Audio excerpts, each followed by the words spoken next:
College शिक्षा राजस्थान का ये ज्ञानसुधा चैनल है और मैं हूं आपके साथ कानराज पूनिया। गवर्नमेंट कॉलेज धोरीमन्ना से हूं। आज हम एक बहुत ही महत्वपूर्ण टॉपिक पर बात करने वाले हैं और वो टॉपिक है जो हाल ही में बहुत चर्चा में भी है, जिसका नाम आपने बहुत सुना होगा और मेरे ख्याल से ये किसी डिक्शनरी का शब्द नहीं है, ये किसी शब्दकोश का शब्द नहीं है। ये केवल और केवल राजनीतिक लोगों के द्वारा गढ़ा गया एक राजनीतिक स्वार्थ के लिए शब्द है, जिसको हम कहते हैं लव जिहाद। राहत इंदौरी का एक शायरी आपने सुनी होगी, आज हम दोनों फुर्सत में हैं, चलो इश्क करें, इश्क दोनों की ज़रूरत है, चलो इश्क करें। आप हिंदू मैं मुसलमान, ये सिख वो ईसाई, यारों छोड़ो ये सियासत है, चलो इश्क करें। इश्क और जिहाद, ये दो शब्द एक साथ कभी नहीं रह सकते, परंतु कुछ स्वार्थ हो सकते हैं। हमें उस पृष्ठभूमि में नहीं जाना है कि राजनीतिक स्वार्थों के लिए गढ़ा गया है, क्यों गढ़ा गया है, कितना स्वार्थ पूर्ति होती है, कितने हिस्से संदेह जाते हैं उससे, इसका हमारा कोई लेना देना नहीं है। हमें इस बात पर आज विचार करना है कि ये लव जिहाद वास्तव में क्या है, क्या ये धार्मिक स्वतंत्रता के साथ इनकी कहां तक जोड़ा जा सकता है, क्या ऐसा कोई कानून है जिसमें लव जिहाद जैसी कोई शब्दावली है, या यूपी गवर्नमेंट द्वारा 2 दिन पहले ही लाया गया ऑर्डिनेंस कितनी जरूरत थी यूपी गवर्नमेंट के लिए। हमें केवल और केवल एक सिंपल वे में ये देखना है कि यह है क्या। आप सब जानते हैं, राजस्थानी में कहा गया है, इश्क मुश्क खाकी खुश्क खैर खून मदपान, आंट छिपाए न छिपे न प्रकट होत निदान। ये छिपने से नहीं छिपते और ये कहीं न कहीं सामने आ ही जाते हैं। मैं आपसे आज इस टॉपिक पर बात करूंगा कि ये लव और जिहाद दोनों क्या है और ये शब्द क्यों आया। आप अच्छी तरीके से जानते हैं, लव इंग्लिश का शब्द है। लव एक विश्वास है, एक श्रद्धा है, एक आस्था है, एक समर्पण है, एक भावना है, एक भावना की गहराइयां हैं, एक जोड़ है जो इंसान को इंसान से जोड़ता है, जो आत्मा को परमात्मा से जोड़ता है, जो आप अच्छी तरीके से जानते हैं एक मानवीय प्रेम और वसुदेव कुटुंबकम को जन्म देता है, जिसे हम प्रेम कहते हैं या लव कहते हैं या इश्क कहते हैं। इसको मैं प्रेम कह दूं। जिहाद, जिहाद इस्लामिक कुरान जो धर्म ग्रंथ है उसके अंदर ये यूज किया गया है। जिहाद, जिहाद का सामान्य अर्थ बहुत सारे लोग नहीं जानते। आप अच्छे तरीके से जानते हैं, इस्लाम जब अस्तित्व में आया था तो इसके पीछे जो उद्देश्य था वो था मुस्लिम मिल्लत। इनका मूल उद्देश्य मिल्लत था। मिल्लत का मतलब होता है बंधुता। इस्लाम बंधुता के उद्देश्य से अस्तित्व में आया था, भाईचारे को बढ़ावा देने के लिए, उद्देश्य एक दूसरे को जोड़ने के लिए, मानव और मानव के बीच प्रेम पैदा करने के लिए अस्तित्व में आया था। और इसके लिए आदमी को 2 प्रकार के काम करना पड़ता है। शुद्धिकरण करना पड़ता है, जिसको जनरली हम कहते हैं। एक है विद्यार्थियों जिहाद ए अकबर, जिसको हम कहते हैं जिहाद ए अकबर। जिहाद ए अकबर का मतलब होता है आत्म शुद्धि, अर्थात आदमी अपने अंदर जो बुराइयां हैं उसे दूर करे, काम क्रोध लोभ मोह माया जो हैं इसे दूर करे। दूसरा जिहाद इस्लाम में होता है जिहाद ए असगर, जिहाद ए असगर। जिहाद ए असगर, इसको छोटा जिहाद बोलते हैं, इसको बड़ा जिहाद बोलते हैं। इसका मतलब यह है कि जो लोग विरोधी हैं, जो लोग हमलावर हैं, जो बंधुता के दुश्मन हैं, जो भाईचारे के विरोधी हैं, उनको खत्म किया जाए, उनका जवाब दिया जाए। अर्थात खास तौर से इसका उद्देश्य हमलावरों का खत्म करना।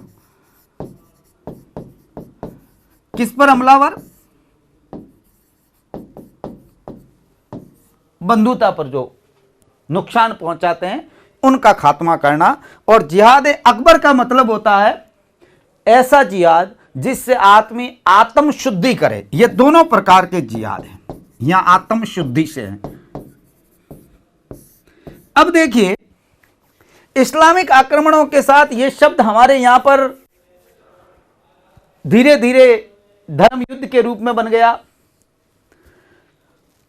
और हमारे इतिहास के कॉन्सेप्ट में हम कहीं देखते हैं तो इसको एक धर्म युद्ध के रूप में देखा जाता है, जबकि वास्तव में धर्म का मतलब यह है और इसके लिए किया जाने वाला स्वयं के विरुद्ध युद्ध है, यह बड़ी जिहाद है। और जो हमलावर, जो इसके दुश्मन हैं, उनको बदलने के लिए, उनके खात्मे के लिए जो युद्ध किया जाता है उसे जिहाद असगर कहते हैं। मैं आपके एक बात कहना चाहता हूं, जो विश्वास है, जो आस्था है, जो श्रद्धा है, जो गहराई है, जो इश्क है, जिसको लव बोला जाता है, ये जो आत्मिक प्रेम है, इमोशनल अटैचमेंट है, ये और इस जिहाद दोनों के बीच का कोई रिश्ता क्या नजर आता है? नहीं आता। यह शब्द केवल और केवल, मैं आपको बता दूं, केवल पॉलिटिकल जुबान द्वारा गढ़ा गया एक शब्द है, इसके सिवाय यह कहीं पर भी नहीं है। और जानकारी के लिए आपको बताना चाहता हूं कि कोई भी स्टेट, चाहे इसको लेकर एमपी के लॉज हो, चाहे हिमाचल प्रदेश के बनाए गए कानून हो, 2007 में बनाया गया, जिसे 2019 में अमेंडमेंट किया गया, हम बात करेंगे आगे, वहां हो, कहीं पर भी इसको लेकर विद्यार्थियों कहीं लफ्ज या शब्द जैसा लीगल औपचारिक रूप से कहीं प्रयोग किया हुआ नहीं है, केवल और केवल पॉलिटिकल व्यू में यूज किया जाता है। आपके दिमाग में यह विचार आ रहा होगा कि आज आप इस टॉपिक को लेकर क्यों आए? मैं इसलिए लेकर आया कि जनरली हमारा एक ड्यूटी बनती है, हमारा एक फर्ज बनता है कि समाज के अंदर जिन शब्दों का यूज हो रहा है और जिनको लेकर कहीं भ्रम नहीं रहे। मैं ये नहीं कह रहा हूं कि कानून गलत है, सही है, वो तो आप पढ़ोगे और समझोगे तो पता चलेगा कि हाँ हमारा संविधान स्वीकृति देता है कि नहीं देता है, को देता है तो कितनी देता है, ये आप समझने पर। और मेरा ये मानना है कि हर बुद्धिजीवी का ये फर्ज है कि हर चीज़ को समझे, अच्छी तरीके से समझे और समझने के बाद उस पर बात करें कि ये बात गलत है, ये सही है। नहीं तो क्या है, हम यदि पार्टी माइंडेड होकर यदि सोचेंगे और उसी हिसाब से हम बात करेंगे तो मेरा ये मानना है कि ये कहीं पर भी ना तो हम अपने आप के साथ न्याय कर पाते हैं, ना समाज में जिसके साथ हम जुड़े हुए हैं उसके साथ न्याय कर पाते हैं। अब मैं इससे रिलेटेड कुछ कॉन्स्टिट्यूशन में बात करूं, संविधान के अंदर धर्म से संबंधित क्या प्रावधान है। यदि मैं कॉन्स्टिट्यूशन की बात करूं विद्यार्थियों, आज संविधान दिवस है, तो कॉन्स्टिट्यूशन के अंदर आपको धर्म लिखा हुआ मिलेगा 15(2) में, जहां पर नागरिकों के साथ धर्म, जाति, लिंग, वंश, जन्म स्थान के आधार पर भेदभाव का निषेध किया गया है। आपको मिलेगा आर्टिकल 16 के क्लॉज 2 में, जहां पर लोक नियोजन के अंदर धर्म के आधार पर विभेद करने की मनाही की गई है। आपको मिलेगा 23(2) में, जहां पर आप अच्छी तरीके से जानते हैं अनिवार्य सेवा से रिलेटेड मामला है जिसमें धर्म के आधार पर भेदभाव करने की मनाही की गई है। 29(2) में, जहां पर राज्य पोषित और सहायता प्राप्त जो शिक्षण संस्थाएं हैं इनके अंदर धर्म के आधार पर भेदभाव करने की मनाही है। साथ में धर्म भाषा है, पर अब मैं यहाँ जाति लिंग भी है, मैं यहाँ केवल और केवल आपसे बात कर रहा हूँ, वो धर्म से संबंधित कर रहा हूँ, यहाँ देखने को मिलेगा। और इसके साथ आपको मिलेगा विद्यार्थियों आर्टिकल 30 का क्लॉज 1 में, जहां पर धार्मिक और भाषाई अल्पसंख्यकों की बातें कही गई है। ये आपको यहाँ कॉन्सेप्ट मिलता है, इस आर्टिकल्स में कहीं न कहीं धर्म शब्द मिलता है। संप्रदाय जिसको अपन कहते हैं, रिलीजन, यहां शब्द है रिलीजन। इसके साथ आप अच्छी तरीके से जानते हैं ये सब आर्टिकल भाग 3 के हैं, फंडामेंटल राइट्स के हैं। इसके साथ एक फंडामेंटल राइट है जिसको अपन चौथा फंडामेंटल राइट कहते हैं। चतुर्थ फंडामेंटल राइट के अंदर जो चौथा मौलिक अधिकार है, जो आर्टिकल 25 से लगाकर 28 के बीच में है, ये आपको धार्मिक स्वतंत्रता का अधिकार देता है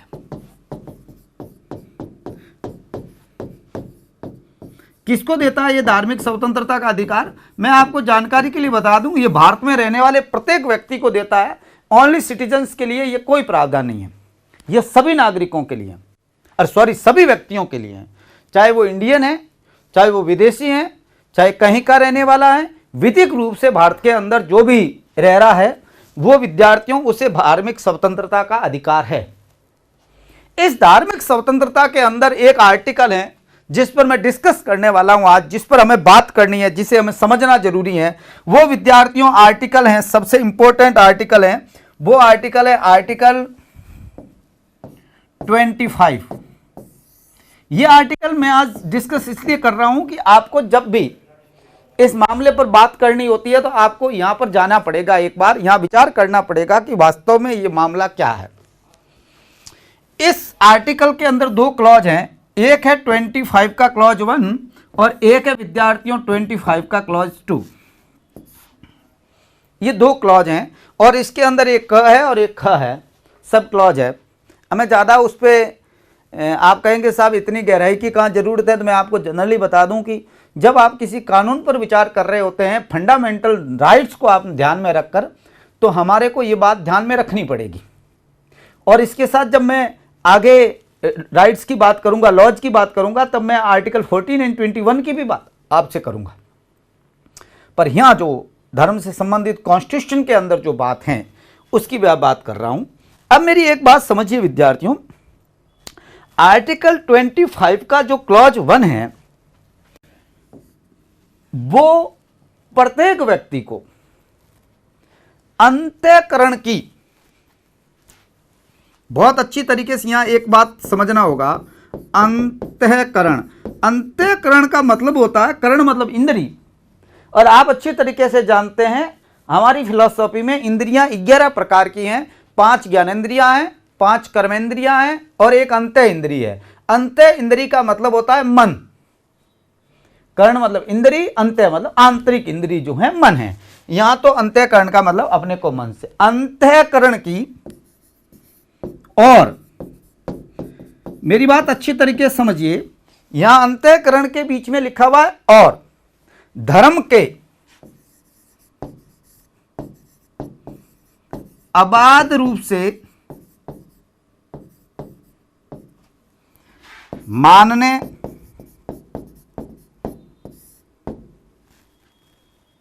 आचरण करने और प्रचार करने की स्वतंत्रता। ये तो मैं आर्टिकल की हेडिंग लिख रहा हूं, ये इसलिए लिख रहा हूं पहले कि यहां दो बात हैं, एक तो अंतःकरण और एक धर्म। मन से आप किसी को मानते हैं कि नहीं मानते हैं, यहां कहने का मतलब यह है कि आप किसी रिलीजन को मानते हैं कि नहीं मानते हैं, यहां नास्तिक भी शामिल है।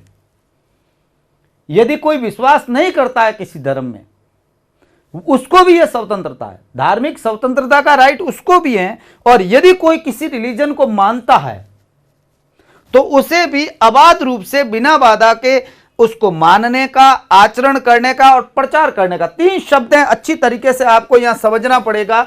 एक तो धर्म को मानने की स्वतंत्रता है आपको, दूसरी बात आचरण करने की स्वतंत्रता है, और तीसरी बात यहां विद्यार्थियों साफ साफ कहिए प्रचार करने की स्वतंत्रता है। यहां धर्म परिवर्तन की कहीं पर भी बात नहीं कही गई है। कहीं ऐसा लिखा हुआ आपको दिख रहा है तो मुझे आप बताइए कि यहां कहीं भी धर्म के परिवर्तन की यह बात कहता है? हमारा संविधान कहीं पर भी नहीं कहता। मगर कई बार मैं आपको बता दूं, हम लोग ये कह देते हैं कि साहब परिवर्तन का अधिकार है। कहां है? यहां है, अंतःकरण से। यदि आप किसी में विश्वास नहीं है तो किसी दूसरे में विश्वास करना आप अपने मन से, यहां क्लियर बात है, ये मन से होना चाहिए। परंतु इस एक आर्टिकल की बहुत खास बात है, सभी के सभी आर्टिकल आप भारत के संविधान के पढ़ोगे तो उसके अंदर स्टार्ट में लिखा होगा, जैसे आर्टिकल 14 आप पढ़ोगे तो भारत के राज्य क्षेत्र में व्यक्तियों को विधि के समक्ष समानता तथा विधि के समान संरक्षण से वंचित नहीं किया जाएगा। आर्टिकल आप 19 पढ़ोगे तो 19 के एक के अंदर आपको 6 प्रकार की स्वतंत्रताएं हैं नागरिकों को, और आर्टिकल 19 के क्लॉज 2, 3, 4, 5 और 6 जो हैं उसके अंदर आपका रीजनेबल रेस्ट्रिक्शन है, अर्थात युक्ति युक्त निर्बंधनों की प्रावधान है। इन निर्बंधन बाद में दिए गए, पहले आपको राइट दिया गया। मगर धार्मिक स्वतंत्रता के अधिकार की एक खास बात है, मैं आपको बताना चाहता हूं, वो यह है, इसमें पहले लिखा हुआ है कि subject to public order, morality and health. यानी आपको लोक व्यवस्था, शिष्टाचार, स्वास्थ्य तथा इस भाग में दिए गए अन्य अधिकारों को ध्यान में रखते हुए अंतःकरण से और धर्म को अबाध रूप से मानने, आचरण करने और प्रचार करने की स्वतंत्रता है। यानी इससे पहले मैं आपको एक जानकारी के लिए बताना चाहता हूं, इससे पहले 3 बातें कही गई है। पहली बात कही है पब्लिक ऑर्डर, लोक व्यवस्था,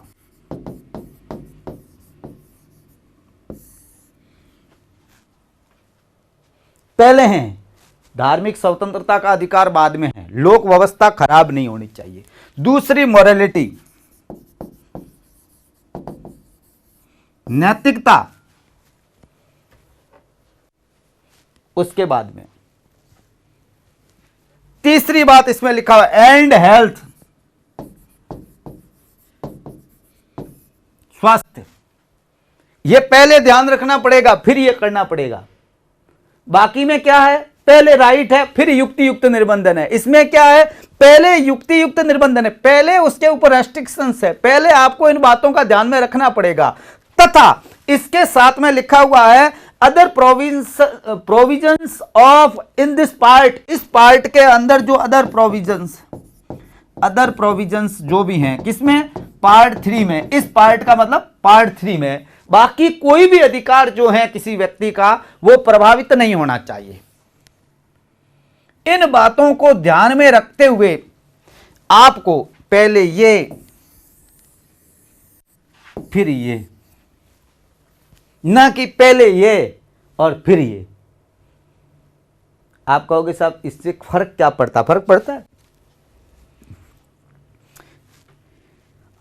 शिष्टाचार ही, नैतिकता ही, सदाचार ही, आचरण ही आपको धर्म के मानने का, प्रचार करने का, आचरण करने का, अंतःकरण का यदि गलत है तो आपको धार्मिक स्वतंत्रता का अधिकार नहीं है। यहां आप दावा नहीं कर सकते। आपको रोका जा सकता है, आपको मना किया जा सकता है। आप अच्छी तरीके से जानते हैं, प्रवीण टोगड़िया का मामला आया था पिछली बार, और उसके अंदर कई चीजें मैं जानबूझकर ही नजरअंदाज कर रहा हूं। मेरी जरूरत भी है और मेरी मजबूरी भी है, ये समझिए, या ये समझिए कि आपकी आवश्यकता नहीं है। दोनों ही बातें एक जैसी है, कोई ज़्यादा फर्क पड़ने वाली बात यहाँ है नहीं। बस ये समझना ये है कि मामला, जैसे आपको पता है चंद्रमोहन का मामला था, चांद मोहम्मद चंद्रमोहन का आपको पता होगा। चंद्रमोहन का मामला, जो हरियाणा के डिप्टी सीएम साहब थे, उन्होंने धर्म परिवर्तन करके दूसरी शादी की। उन्हें दूसरी शादी करनी थी, इसलिए धर्म परिवर्तन किया। फिजा से शादी की थी, आपको अच्छी तरीके से पता है, अनुराधा बाली जिसका नाम था। मामला कोर्ट में गया था और बाद में उससे आप अच्छी तरीके से जानते हैं यदि इसी प्रकार का आचरण है। यहां क्या गड़बड़ है, शिष्टाचार, मॉरलिटी, ये नहीं होनी चाहिए। दूसरी बात, इस आर्टिकल्स में एक खास बात है विद्यार्थियों, जो मैं आपको इस बात के साथ कहना चाहता हूं, जो ये है 25 का 2 है। यह कहता है कि कोई भी परिवर्तन विधि जो लागू है या कोई ऐसी विधि बनाने से राज्य को रोका नहीं जाएगा। राज्य इसके संबंध में कानून बना सकता है, राज्य को विधि बनाने से निवारित नहीं है, निवारित रोका नहीं जाएगा, निवारित नहीं किया जाएगा कैसी विधियां बनाने से, किससे संबंध में? आर्टिकल 25 के क्लॉज 1 से रिलेटेड, इस धार्मिक स्वतंत्रता से संबंधित कोई राज्य यदि विधि, राज्य का मतलब आप अच्छी तरीके से जानते हैं, और विधि का मतलब भी मैं आपसे कह चुका हूं पहले, और यदि नहीं तो मैं आपको जनरली यहां बता देता हूं। राज्य के अंदर पार्लियामेंट भी है, सेंट्रल की एग्जीक्यूटिव बॉडी भी है, स्टेट की असेंबली भी है, स्टेट की एग्जीक्यूटिव बॉडी भी है, कोई भी लोकल गवर्नमेंट और उसकी वो बॉडी है वो भी शामिल है, अन्य पदाधिकारी अदर अथॉरिटीज भी शामिल हैं जो भारत के अधीन है, राज्य अधीन कोई भी है, अदर अथॉरिटीज है वो भी इसमें शामिल हैं। और विधि के अंदर मैं आपको जानकारी के लिए बता दूं, पार्लियामेंट द्वारा बनाया गया कानून, आदेश, अधिसूचना, अध्यादेश, कोई नियम, कोई विनियम, कोई उपनियम, बाई लॉ, कोई उपनियम, कोई रूढ़ी, कोई प्रथा, ये सब विधि की परिभाषा में आता है। आर्टिकल 13 के क्लॉज 3 के अंतर्गत आता है। तो कोई भी विधि, राज्य और कोई विधि बनाने से मना, अर्थात कोई ऑर्डिनेंस निकाल दें, जैसा यूपी गवर्नमेंट ने निकाला, अभी मैं बात करूंगा आपसे, ऑर्डिनेंस भी विधि है, और यूपी गवर्नमेंट एग्जीक्यूटिव बॉडी है, मंत्रिमंडल की परमिशन, परिषद की परमिशन से निकलता है, सीधी सी बात है, राज्यपाल द्वारा निकाला गया अध्यादेश है। तो लो, कोई विधि बनाता, कैसी विधि?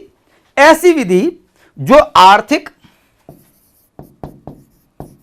वित्तीय,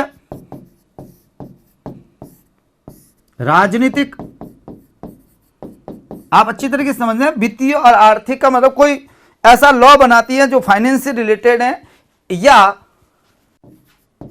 अन्य लौकिक क्रियाकलाप, अन्य लौकिक का मतलब सेक्युलर,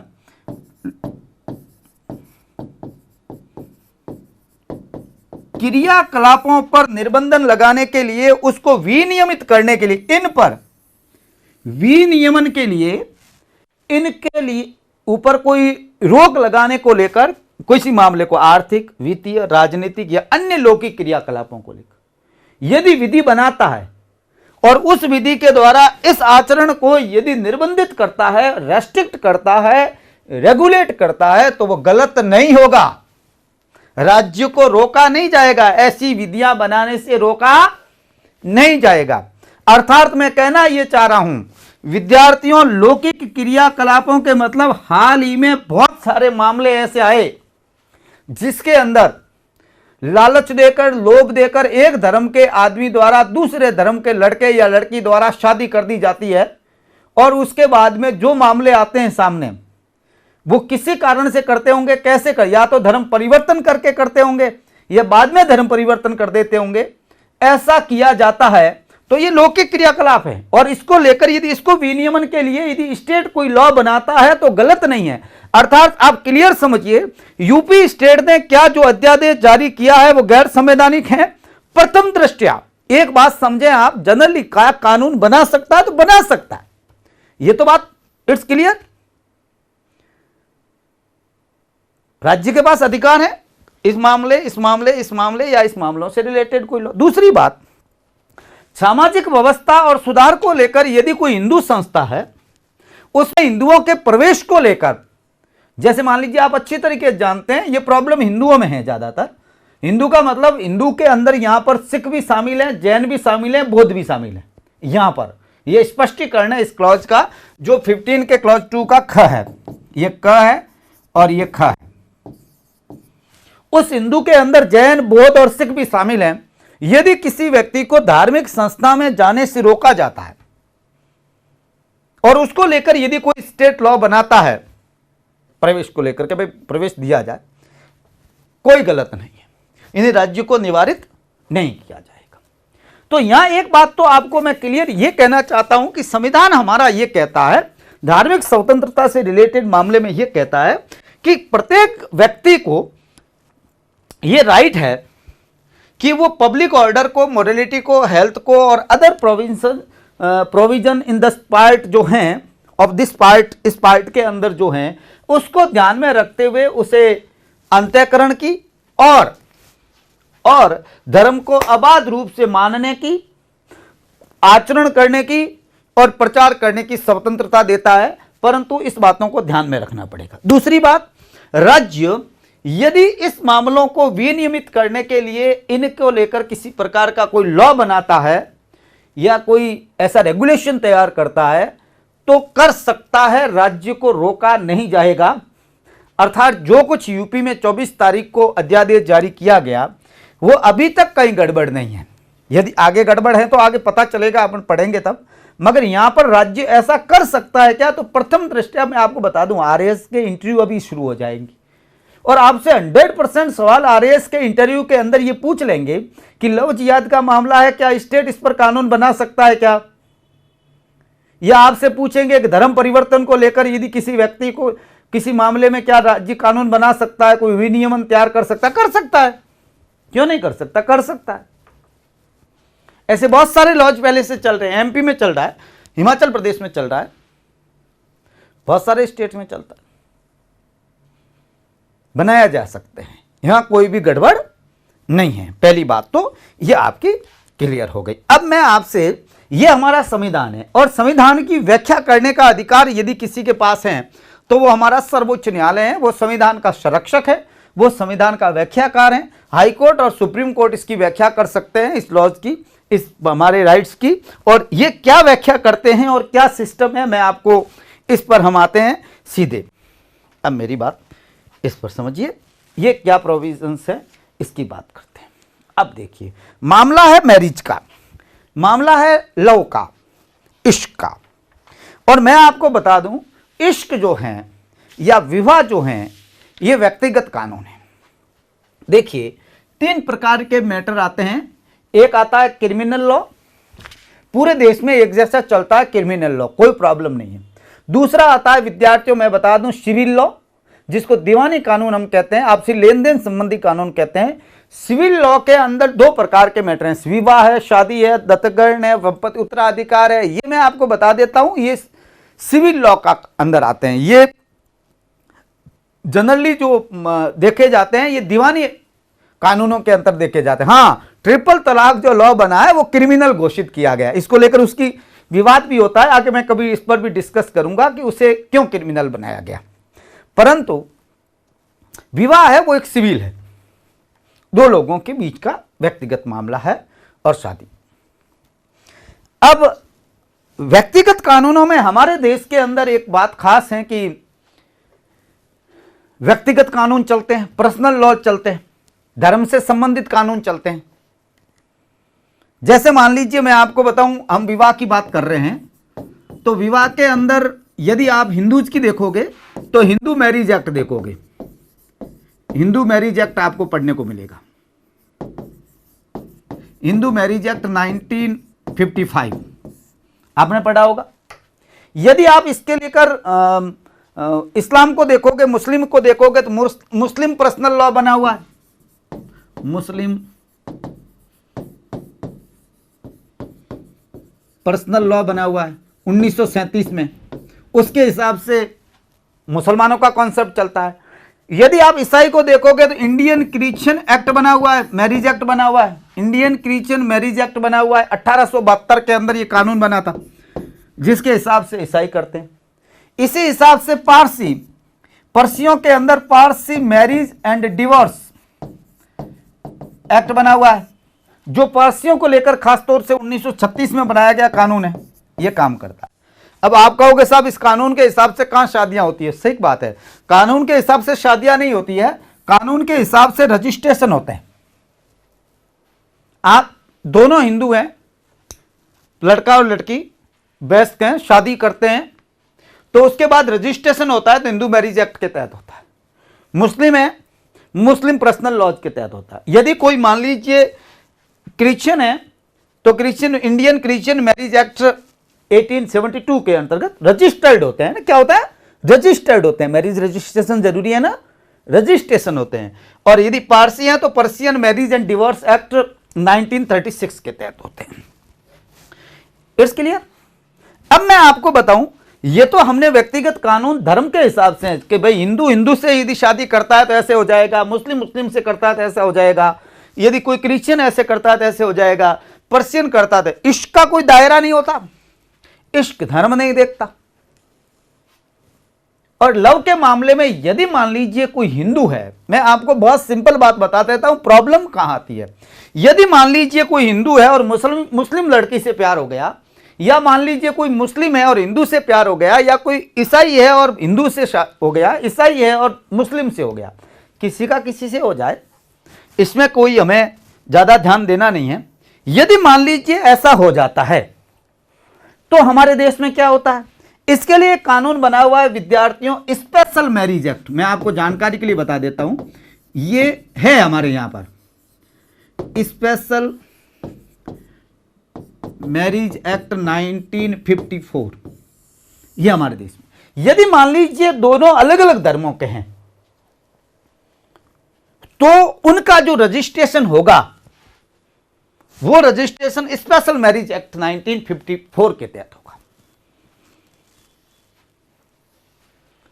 तो आप कहोगे साहब ये कानून क्यों ला रहे हैं, यूपी में लाया गया या हिमाचल प्रदेश में लाया गया, ऐसा क्यों किया जा रहा है, फिर इसमें तो ये करने की जरूरत ही नहीं है।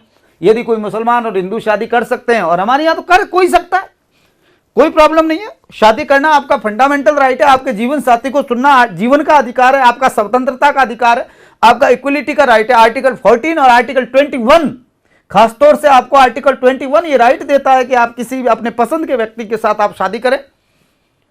आप वयस्क होना जरूरी है, यदि आप वयस्क हैं तो आप शादी करें, कोई प्रॉब्लम नहीं है, आपको कोई नहीं रोक सकता और कोई रोकने को लेकर लॉ नहीं है। ये केवल भ्रम फैलाए जा रहे हैं, केवल बातें की जाती हैं, पर क्या बातें हैं ये समझे गहराई से। अब देखिए कोई यदि यहां रजिस्ट्रेशन करवाता है तो यहां प्रॉब्लम्स बहुत है, इसलिए लफड़े होते हैं।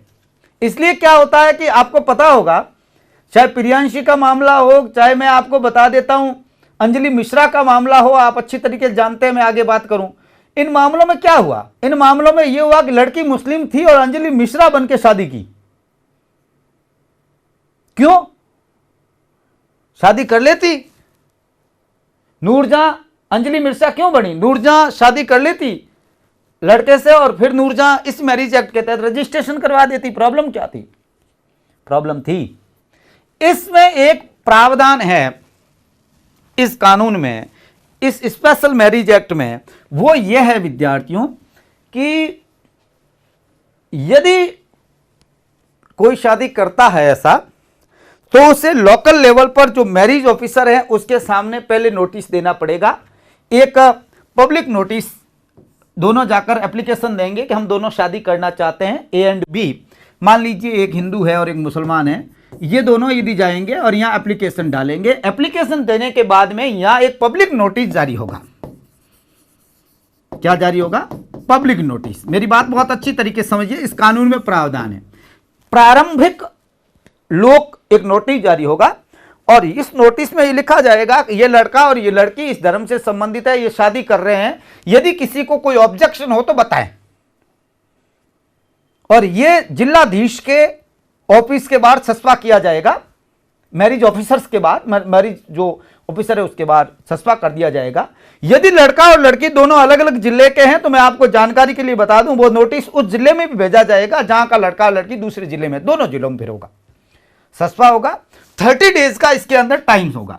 यदि कोई व्यक्ति इसमें ऑब्जेक्शन करना चाहे, एनी पर्सन, इसमें एक बात लिखी हुई, एनी पर्सन, यदि कोई व्यक्ति ऑब्जेक्शन करना चाहे तो इस पर कर सकता है कि साहब देखिए ये लड़की इससे शादी कर रही है, इसकी तो मेरी शादी हो रखी है, या और कोई ऑब्जेक्शन जो डालना चाहता है वो डाल सकता है। यदि कोई एनी पर्सन ऑब्जेक्शन इसमें डाल देता है, इस कानून में बात है, यदि कोई ऑब्जेक्शन ले आता है तो ऑब्जेक्शन का निपटारा 30 डेज के अंदर होगा। 30 दिन के अंदर अंदर ये निपटारा करना होगा। इसमें टाइम पीरियड फिक्स है, यदि कोई ऑब्जेक्शन आ जाता है तो 30 दिन में निपटाना होगा। अब मैं आपसे बात बताऊं कि जिनको शादी करनी थी उन्होंने यह एप्लीकेशन दी, पब्लिक नोटिस पर आया, 30 डेज, ऑब्जेक्शन लगा दिया, 1 महीना और गया, अर्थात ये दोनों ही 2 महीने तक तो ये ऐसे ही लेट कर देते हैं। और आप अच्छी तरीके से जानते हैं कि ऐसे मामले में जब लड़का और लड़की अलग अलग धर्मों के हो तो 2 महीने में बहुत कुछ हो जाता है, बहुत कुछ हो जाता है, बहुत कुछ। दबाव, प्रक्रिया, प्रोसेस, आपको पता है माँ बाप, चाचा ताऊ, दबाव वगैरह जो भी उनको करना हो तो वो सब कुछ करेंगे, सीधी सी बात है। यदि उनके माता पिता को ऑब्जेक्शन है तो वो करेंगे, और यदि किसी को ऑब्जेक्शन है लड़के लड़की किसी न किसी और से, तो वो फिर ऑब्जेक्शन में ये मामला फंसाने की पूरी कोशिश करेंगे और 2 महीने में ये मामला बिगाड़ कर रख देंगे। 2 महीने तो टाइम इनको लीगली ले सकते हैं, 30 दिन का, 30 दिन ऑब्जेक्शन लगा के ले लेंगे, 2 महीने तक ऐसा कर देते हैं। दूसरी बात, इस कानून में एक खास बात और है स्पेशल मैरिज एक्ट में, कि यदि कोई ऐसा करता है तो वो लड़का और लड़की अपनी फैमिली के संयुक्त परिवार के फिर पार्ट नहीं रहेंगे, जॉइंट फैमिली के हिस्से नहीं रहेंगे, वो फिर अलग हो जाएगी। फैमिली अपने आप में अलग फैमिली है, ए बी थे, ये दोनों ही इनकी फैमिली एकदम अलग हो जाएगी, वो अपनी फैमिली के फिर हिस्से नहीं रहेंगे। तीसरी बात, इन लोगों की जो प्राइवेसी है मैरिज की वो खत्म हो गई, सेफ्टी कुछ है नहीं। यानी यहां अगली बात मैं आपसे कहना चाहूं तो एक क्लियर ये प्रॉब्लम हो सकती है, वो है प्राइवेसी एंड सेफ्टी।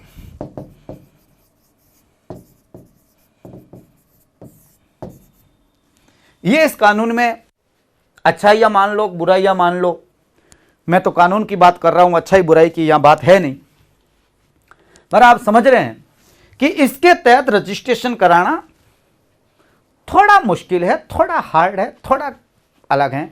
इसलिए लड़का और लड़की शादी से पहले ही शादी के लिए धर्म परिवर्तन कर देते हैं। अब सवाल यह है कि क्या कोई व्यक्ति, अब देखिए क्यों कर रहे हैं, आप समझ रहे हैं मेरी बात, क्योंकि वो ये अच्छे तरीके से जानते हैं कि इसके तहत आपको करना है तो आपको दोनों ही एक धर्म के होना जरूरी है। अब दोनों एक धर्म के तो है नहीं, इसलिए वो स्पेशल मैरिज एक्ट के तहत आते हैं। स्पेशल मैरिज एक्ट में सबसे बड़ी प्रॉब्लम ये और ये है, इसलिए लड़का और लड़की दोनों क्या करते हैं, शादी से पहले दोनों में से कोई एक, या तो अंजलि नूर जहां अंजलि मिश्रा बन जाती है या प्रियांशी कोई और बन जाती है। मेरी बात समझ रहे हैं, यहां धर्म परिवर्तन हो जाता है पहले, ताकि बाद में वो मुस्लिम मैरिज एक्ट के तहत रजिस्ट्रेशन करवा सके या हिंदू मैरिज एक्ट के तहत रजिस्ट्रेशन करवा सके, क्योंकि ये लफड़ा बहुत बड़ा लफड़ा है। यूपी में आपने देखा एक मिनिस्टर का मामला भी, लड़की का मामला था, आपने सुना है बहुत अच्छी तरीके से। अब ये लड़का और लड़की जो धर्मांतरण कर रहे हैं वो अंतःकरण से कर, धर्मांतरण की बात आर्टिकल 25(1) में नहीं, अंतःकरण से स्वतंत्रता की है और इसमें परिवर्तन भी शामिल है। क्या वो धर्म परिवर्तन जो कर रहे हैं लड़का या लड़की, वो अपनी इच्छा से कर रहे हैं? नंबर 1, क्या वो करना ठीक है? नंबर 2, तीसरी बात, वो किसी लोभ लालच में है? क्या वो शिष्टाचार के अनुकूल हैं? ये सवाल है, और इस सवालों पर विचार करने के लिए हमारे यहां पर विद्यार्थियों हाई कोर्ट और सुप्रीम कोर्ट हैं। अब मामले कैसे आए, हाई कोर्ट और सुप्रीम कोर्ट के क्या डिसीजन है, ये मेरी बात थोड़ी सी समझिए। मैं आगे निकलता हूं, इस टॉपिक को थोड़ा आगे करता हूं। अब जो शादी के लिए धर्मांतरण हो रहा है, ये धर्मांतरण किसके लिए हो रहा है?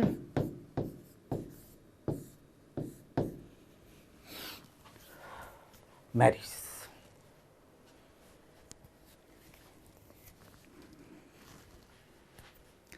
अब आप कहोगे साहब, कई लोगों के ये दिमाग में विचार आ रहा होगा कि साहब ये बताइए, मैंने तो ज्यादातर ये देखा है, ज्यादातर है ना, मैं नहीं कह रहा हूं टोटली, ज्यादातर में हमने ये देखा है कि लड़की मुसलमान बन जाती है। मैं कारण बता दूं, मुस्लिम मैरिज एक्ट के तहत 4 शादी कर सकता है, हिंदू मैरिज एक्ट के अंदर 1 शादी। पहली पत्नी जब तक जिंदा है तब तक दूसरी शादी नहीं कर सकता। यदि लड़का शादीशुदा है या लड़की शादीशुदा है, जनरली वेटेज ज्यादा है लड़कों का मुस्लिम में, तो उनको मुस्लिम धर्म ग्रहण करके ही तो बन सकते हैं, और क्या कर सकते हैं। जैसे चंद्रमोहन का मामला था, तो चांद मोहम्मद बन के ही तो वो दूसरी शादी कर सकते थे, और क्या उसके पास विकल्प था? क्योंकि दूसरी शादी करने के लिए तो इस्लाम धर्म ग्रहण करे, क्योंकि इस्लाम में ही 4 शादी करने की छूट है, इसलिए इस्लाम ग्रहण करते हैं। शिष्टाचार के भले ही गड़बड़ है, आप अच्छी तरीके से जानते हैं, ये नैतिकता के विरुद्ध हैं और नहीं होना चाहिए, तो कब का कोड़ने की होना चाहिए। मगर ये मामले यदि धर्मांतरण के आते हैं तो क्या होता है, इसलिए विद्यार्थियों इसमें 2 चीजें आती आ रहे हैं। एक तो इंडियन पेनल कोड की धारा 494 जो सीधा सीधा दूसरी शादी करने पर रोक लगाती है, ये दोनों पर लागू होना चाहिए, मगर इस्लाम में खास छूट दे रखी है, इसलिए ये प्रॉब्लम इस्लाम में ज़्यादा रहती है, ये थोड़ा सा उस मामले में ज़्यादा। ऐसे बहुत सारे मामले हमारे सुप्रीम कोर्ट के सामने आए, और सबसे पहले मामला मैं आपको याद दिलाना चाहता हूं, सरला मुदगल का मामला आपने सुना होगा। सरला मुदगल जो कल्याणी संस्था की प्रेसिडेंट है, वर्सेज यूनियन ऑफ इंडिया का मामला 1955 के अंदर सुप्रीम कोर्ट ने इन मामलों पर विचार किया, जहां 4 पिटिशंस थी, जिसके अंदर अलग अलग पिटिशंस में यह कहा गया कि मुसलमान बनके उनके पति ने दूसरी शादियां की, या उनसे अपने तलाक दिया, या उन्हें उत्तराधिकार से वंचित कर दिया गया। दूसरा, यह मामला थोड़ा सा समान नागरिक संहिता से रिलेटेड है, इसलिए मैं उधर नहीं जाके, एक मामला बहुत ही चर्चा में रहा है, आपको याद हो तो मैं याद दिलाना चाहता हूं, उस पर विचार करना चाहता हूं। लिली थॉमस का मामला आपने सुना होगा। लिली थॉमस कौन है? लिली थॉमस विद्यार्थियों हमारे सुप्रीम कोर्ट के अंदर एक एडवोकेट रही है, पहली LLM करने वाली भारत की एडवोकेट है, जिनकी 2 साल पहले डेथ हो गई। Lily Thomas versus union of India 2000 के अंदर सुप्रीम कोर्ट ने इस मामले पर विचार किया कि क्या धर्मांतरण करके शादी के लिए धर्मांतरण करना क्या ठीक है या गलत है, यह क्या गलत नहीं है, इस पर विचार किया। और इस पर विचार करते हुए सुप्रीम कोर्ट ने जो डिसीजन दिया, मेरी बात बहुत अच्छी तरीके से यहां समझना है, यह आप समझोगे तभी आपको कानून पर विचार करने का राइट मिलेगा। इसमें यह कहा गया विद्यार्थियों लिली थॉमस के मामले में कि धर्म परिवर्तन करना व्यक्ति के अंतःकरण की स्वतंत्रता है, वो कर सकता है, परंतु इसके लिए सबसे जरूरी चीज यह है कि वो वयस्क हो।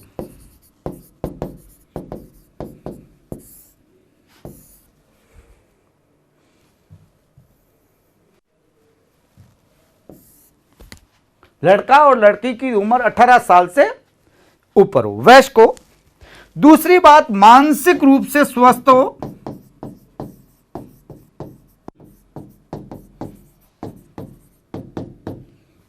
स्वस्थ हो। तीसरी बात, उन्होंने कहा कि यह इच्छा से किया गया हो,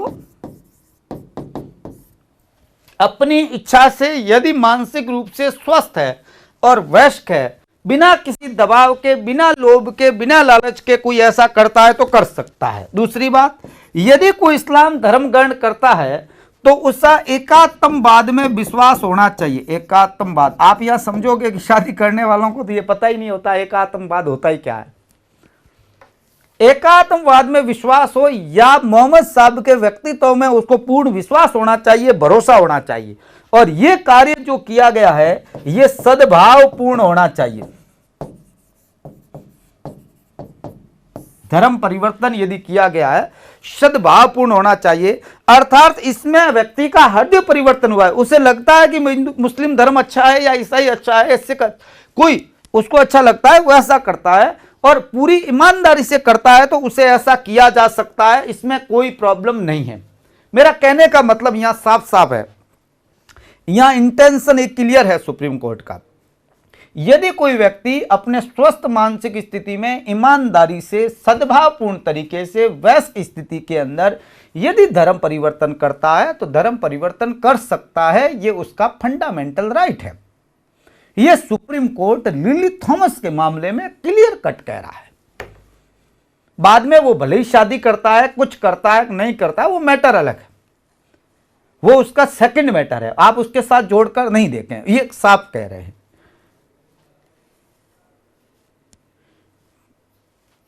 यह सुप्रीम कोर्ट का 2000 का मामला था।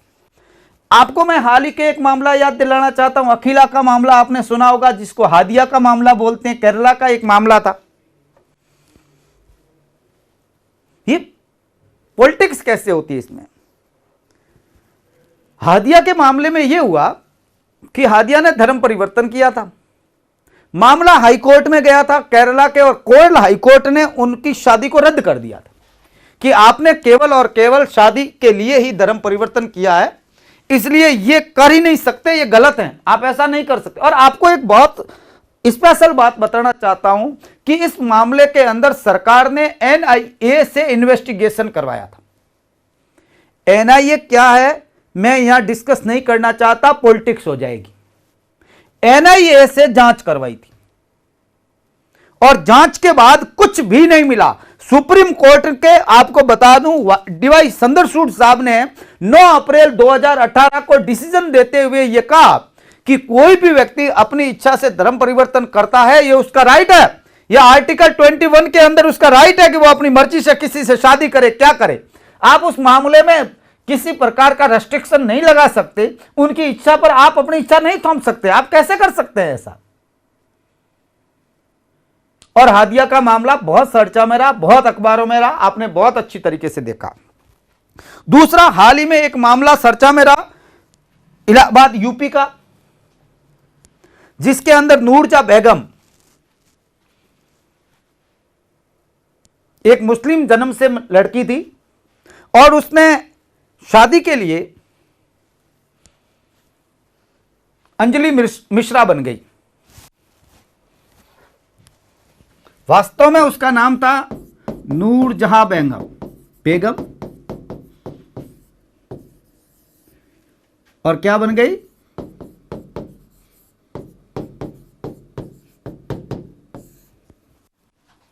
अंजलि मिश्रा बनके उसने शादी की,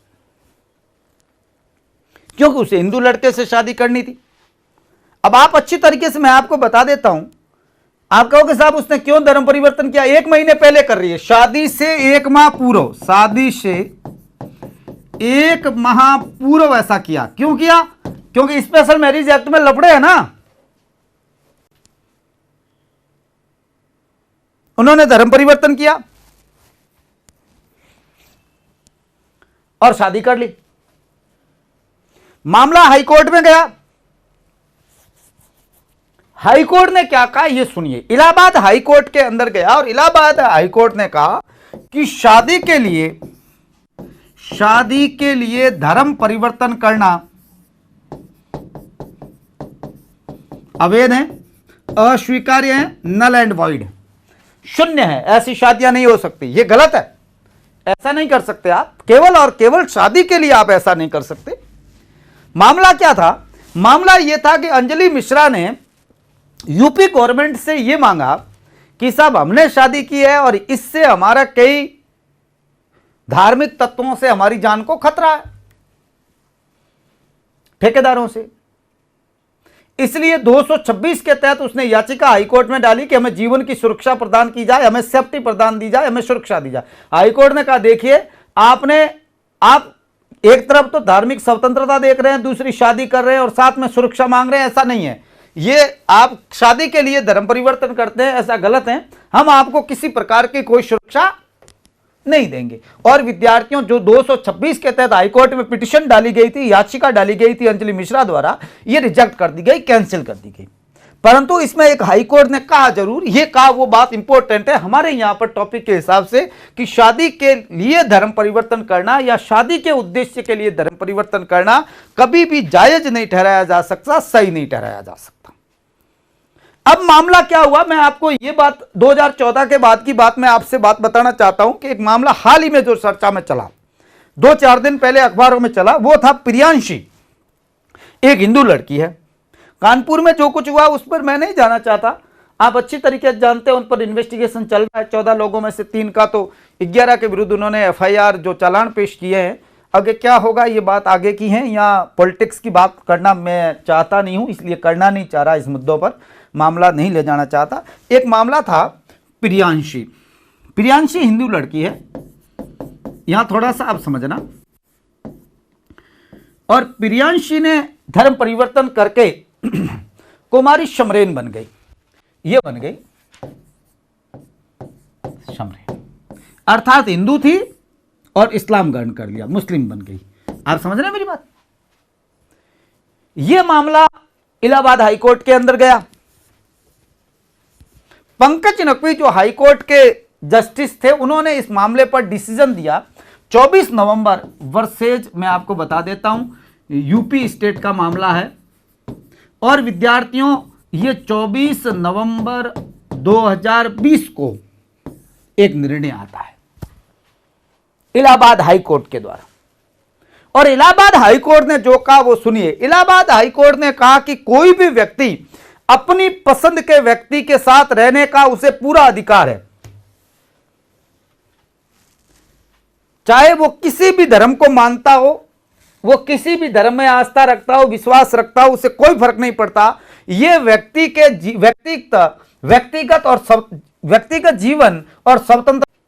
हाँ, तो प्रियांशी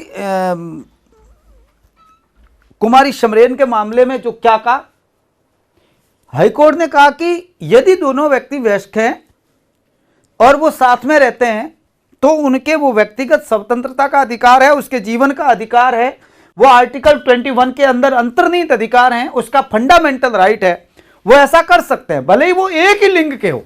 यहां कोर्ट ने साफ साफ कहा कि यदि दोनों समलैंगिक है, यानी समलैंगिक जिसको मानते हैं, यदि वो हैं, दोनों लड़के हैं, दोनों लड़कियां, कैसे रहे, उससे क्या लेना देना है आपको? इसमें राज्य का कोई लेना देना नहीं है। राज्य का काम शादियों को तय करने का काम नहीं है। और यह डिसीजन विद्यार्थियों, मैं आपसे कह रहा हूं कि 24, आप बात अच्छी तरीके से यहां समझना,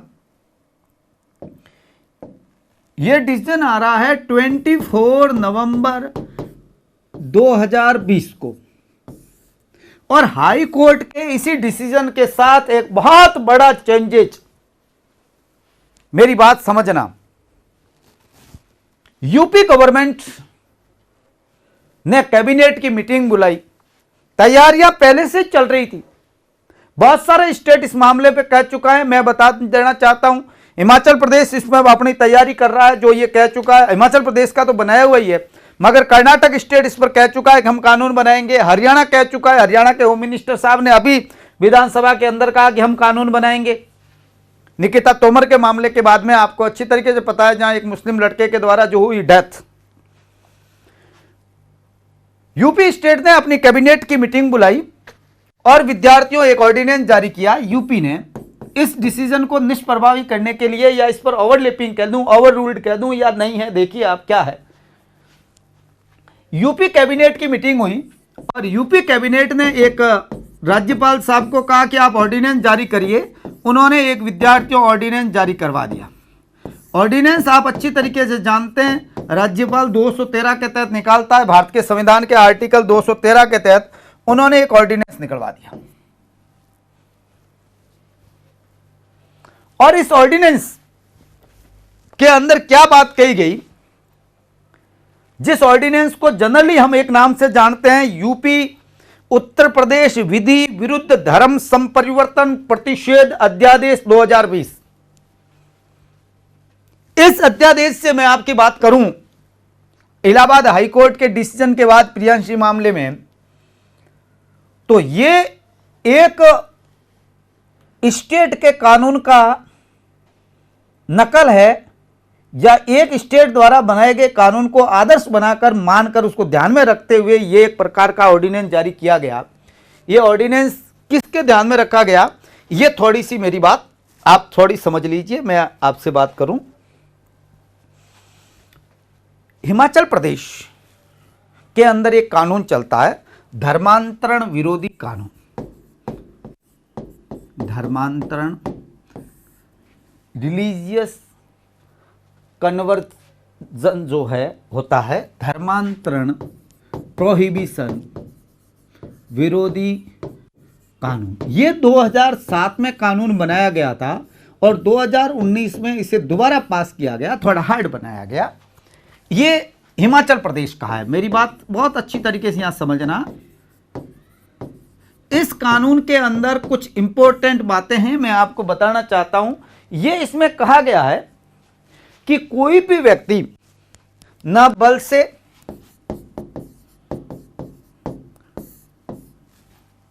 न भय से और ना ही शादी की नीयत से, ना ही शादी के लिए धर्मांतरण करेगा। कोई भी ऐसा धर्मांतरण नहीं करेगा। किस नीयत से नहीं करेगा? आप अच्छी तरीके से बात को समझिए। एक तो शादी के लिए, ओनली फॉर मैरिज,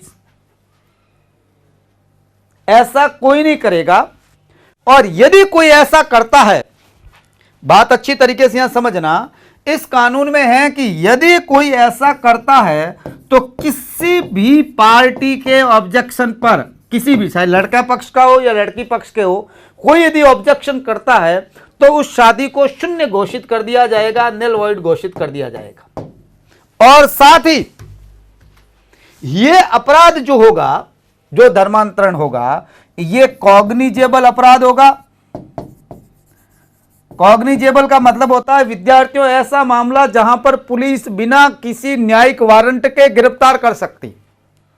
संज्ञेय अपराध होगा और नॉन बेलेबल होगा। नॉन बेलेबल का मतलब होता है विद्यार्थियों ऐसा अपराध जिसके अंदर बेल आप कोर्ट से ले सकते हो, थाने में बेल नहीं मिलेगी, जमानत नहीं मिलेगी, गैर जमानती। और साथ ही ऐसे मामले में 5 वर्ष से 7 वर्ष तक की सजा हो सकती है। यह हिमाचल प्रदेश में कानून है।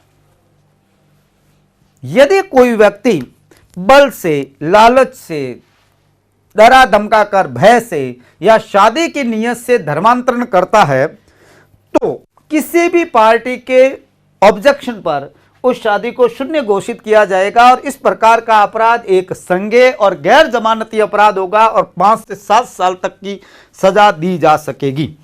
यदि कोई व्यक्ति धर्मांतरण करना चाहता है, यहां क्लियर बात कही है इस कानून में, यदि कोई धर्मांतरण करना चाहता है तो उसे डिस्ट्रिक्ट मजिस्ट्रेट के सामने 1 माह का नोटिस देना होगा। 1 माह पहले एप्लीकेशन देनी पड़ेगी और इस एप्लीकेशन के बाद उसमें यह लिखना पड़ेगा कि यह क्यों धर्मांतरण करना चाहता है, इसका कारण बताना पड़ेगा।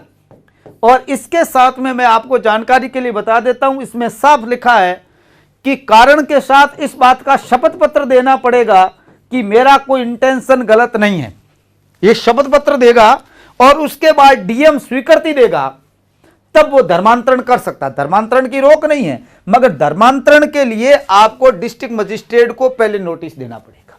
डिस्ट्रिक्ट मजिस्ट्रेट को नोटिस दिए बिना यदि कोई धर्मांतरण करता है, बताए बिना कोई धर्मांतरण करता है, उनकी स्वीकृति के बिना करता है, तो 2 वर्ष तक की सजा हो सकती है। यह हिमाचल प्रदेश के अंदर बनाया गया एक कानून है। और आपको जानकारी के लिए बता देता हूं, इस कानून को यूपी स्टेट ने आइडियल बनाया, कर्नाटक ने भी आइडियल बना रहा है। और मैं जानकारी के लिए बता देता हूं कि हरियाणा के होम मिनिस्टर साहब ने तो साफ साफ कहा है कि हम हिमाचल प्रदेश की तरह ही कानून बनाएंगे। अर्थात ऐसा ही कानून है जिसमें यूपी का हम कानून कहते हैं। अब मैं यूपी के कानून की एक सिंपल सी बात बता दूं। इस कानून का नाम है यूपी उत्तर प्रदेश विधि विरुद्ध, विधि विरुद्ध मतलब कानून के विरुद्ध धर्म संपरिवर्तन, धर्म परिवर्तन प्रतिषेध अध्यादेश 2020, जो कब जारी किया गया? 24 तारीख को, 24 नवंबर को, 2 दिन पहले यूपी गवर्नमेंट लेके आ गई। अब कई संविधान वेता हैं, कई लोग जो हैं वो कह रही है ये तो संविधान के विरुद्ध है, कई कह रहे हैं ये गलत है, संविधान स्वीकृति नहीं देता। आपको अच्छे तरीके से पता है, मैंने आर्टिकल 25 पहले ही कह चुका हूं, पढ़ाया इसलिए ही ताकि आपको ध्यान रहे। अब इसके अंदर एक बात बहुत स्पेशल कही गई यूपी के अंदर, इसमें कहीं भी लव जिहाद शब्द नहीं है। पहली बात तो ये शब्द मैंने आपसे कहा केवल पॉलिटिकल जुबान है, ये कहीं भी किसी डिक्शनरी का शब्द नहीं है, किसी लॉ का शब्द नहीं है, कोई फॉर्मल लीगल शब्द नहीं है, ये तो गढ़ा गया शब्द है। इसके अंदर यह कहा गया है कि यदि कोई व्यक्ति नाम बदलकर, कोई ऐसा करता, नाम बदलकर या धर्म को छिपाकर या मान लीजिए धोखा देकर, जाति को बदलकर यदि कोई शादी करता है, धोखा देता है, नाम बदलता है। मेरी देखिए, इश्क का और धोखे का कोई रिलेशन नहीं है। ये कानून कहीं भी मुझे नहीं लगता गलत है, पर समझना यहां जरूरी है। यदि कोई ऐसा करता है, नाम बदलकर, धोखा देकर, जाति बदलकर, धर्म बदलकर, कहीं ऐसा बात को छिपाकर 420 करता है, कुछ ऐसे प्रकार के तथ्य छिपाता है और इस प्रकार से छिपाकर यदि करता है तो उसे 3 वर्ष तक की सजा हो सकती है। अगली बात, इसके अंदर एक बात और कही, यदि कोई व्यक्ति SC, ST और किसी माइनर के साथ ऐसा करता है, इस धर्म से संबंधित है, और उसके साथ यदि कोई इस प्रकार का नाम बदलकर, जाति बदलकर या कोई फैक्ट तथ्य छिपाकर यदि शादी करता है तो उसे 3 साल से 10 वर्ष तक की सजा हो सकती है। ST SC के लिए खास बात है, इसलिए कई लोग कहते हैं कि इसमें भी ST SC को रिजर्वेशन दिया गया है। ये रिजर्वेशन नहीं है, उन लोगों की संभावना ज्यादा रहती है खासतौर से पिछड़ों में, और ये 50,000 रुपए तक जुर्माना किया जा सकता है। जुर्माना और 3 साल से 10 साल तक की सजा। यदि कोई SC ST या माइनर के साथ कोई तथ्य छिपाकर ऐसा किया जाता है तो भी वो अपराध होगा। तीसरी बात, इस कानून के अंदर एक और बात है, यदि कोई धर्म परिवर्तन करना चाहता है, यदि रिलीजियस करना चाहता है तो कर सकता है। इसके लिए डिस्ट्रिक्ट मजिस्ट्रेट को 2 माह का नोटिस देना पड़ेगा। देखिए, हिमाचल प्रदेश वाले कानून की तरह ही कानून है, कोई अलग कानून नहीं है। ये मैंने कहा ना, आइडियल लॉ है वो, हिमाचल प्रदेश का लॉ है, उसको ध्यान में रखकर बने। कोई करना चाहता है तो कर सकता है। यदि DM को नोटिस दिए बिना यदि कोई व्यक्ति ऐसा करता है तो उसे 6 महीने से लगाकर 3 वर्ष तक की सजा हो सकती है और साथ में 10,000 रुपए तक जुर्माना देने को भी कहा जा सकता है। यह यूपी के द्वारा एक अध्यादेश के रूप में लाया गया कानून है। आप अच्छी तरीके से जानते हैं कि यूपी विधानमंडल का सत्र शुरू होने के बाद 6 सप्ताह के अंदर इसे यूपी के विधानमंडल से पास करवाना पड़ेगा और वहां पास करवाने में कोई प्रॉब्लम नहीं होगी, क्योंकि उनका अच्छा बहुमत है, वो पास हो जाएगा। अर्थात यूपी के अंदर यह कानून आ गया है कि यदि किसी व्यक्ति के द्वारा नाम बदलकर, धोखा देकर, कोई तथ्य छिपाकर, जाति छिपाकर यदि कोई मैरिज करता है तो वो एक क्राइम है, एक अपराध है और ये शिष्टाचार के विरुद्ध है। आप अच्छी तरीके से, मैंने आपको क्लियर कहा है कि यदि ये हमारे जो लौकिक गतिविधियां हैं इनके विरुद्ध है और इसको लेकर राज्य विनियमन तैयार कर सकता है, निर्बंधन लगा सकता है, तो ये निर्बंधन है। और इस प्रकार के निर्बंधन यूपी के द्वारा, स्टेट के द्वारा हाल ही में अभी पास किए गए। और विद्यार्थियों, एक ST और SC के लिए और खासतौर से माइनर के लिए यह बहुत बड़ी बात रखी गई कि उनमें सजा हार्ड है, 10 साल तक सजा हो सकती है। और एक बात और जानकारी के लिए बता देता हूं कि यहां धर्म परिवर्तन करने से मना नहीं किया हुआ है, कर सकता है। आपको पहले DM को नोटिस देना पड़ेगा, एप्लीकेशन, और करना पड़ेगा। और मैं आपको जानकारी के लिए बता देता हूं, जो धर्म परिवर्तन करवाने वाला गुरु है उसे इस बात का ध्यान रखना पड़ेगा, नहीं तो वो भी सजा का भागीदार होगा। जो भी धार्मिक संस्कार करने वाला है वो ऐसा नहीं करेगा। अब सवाल यह है, ऐसे कानून बनाना गलत नहीं है, संविधान के विरुद्ध नहीं है, परंतु ऐसा केवल इंटेंशनली और हमारी गवर्नमेंट मशीनरी का मिसयूज करके किसी को डराने धमकाने के लिए ऐसा नहीं होना चाहिए। यदि कोई व्यक्ति इच्छा से ऐसा करना चाहता है, इच्छा से किसी से साथ रहना चाहता है, चाहे वो किसी धर्म का है, किसी जाति का है, किसी लिंग का है, कोई फर्क नहीं पड़ता, वो अपनी शादी कर सकता है, साथ में रह सकता है, आराम से विश्वास से जिंदगी जी सकता है। ये उसका जीवन का और स्वतंत्रता का अधिकार है। मैं ये कहना चाह रहा हूं, मैं तो लास्ट में यही कहूंगा कि हम वफा करते रहें और तुम जफा करते रहो। अपना अपना फर्ज है, हम दोनों अदा करते रहें। धन्यवाद।